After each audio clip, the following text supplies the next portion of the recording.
2 ఓట్లు జగన్మోహన్ రెడ్డి గారు సాని గుర్తుకండి, ఒకటి ఎమ్మెల్యే ఒకటి ఎంపీ.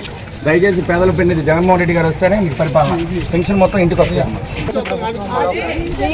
10 రోజుల్లో రాబోతుందనేసి చంద్రబాబు నాయుడు గారు మాట్లాడుతున్నారు, దాని గురించి మీరేం మాట్లాడారు? అవును, చంద్రబాబు నాయుడు వాస్తవం చెప్పింది. అందరికీ మంచి చేసే ప్రభుత్వం వైఎస్ఆర్ కాంగ్రెస్ పార్టీ, జగన్మోహన్ రెడ్డి గారి ప్రభుత్వం. ఆ ప్రభుత్వం అధికారం రాబోతుందని, జగన్మోహన్ రెడ్డి గారి పరిపాలన వస్తుంది, పేదలకు సంక్షేమం వస్తుందని ఈరోజు చంద్రబాబు నాయుడు గారు అన్నారని మీరే చెప్పారు కదా.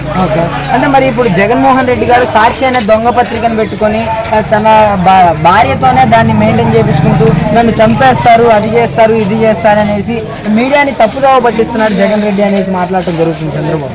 పాపం ఈ మీడియాని తప్పుదోవ ఎవరు పెట్టిస్తారు ఏందనేది గత కాలం నుండి, ఎన్టీ రామారావు గారి పరిపాలన నుండి చంద్రబాబు నాయుడు గారి పని కుయుక్తులు అందరూ మీడియా ద్వారా చూస్తూనే ఉన్నారు.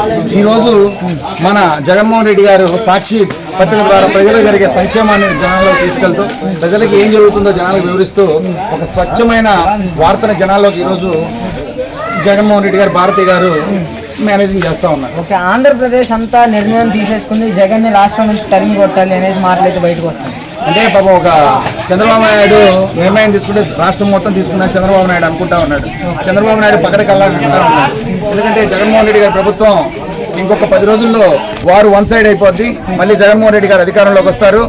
తెలుగుదేశం పార్టీని మడత పెట్టి మూసి నదిలేయడానికి మేమందరం కూడా సిద్ధంగా ఉన్నాం.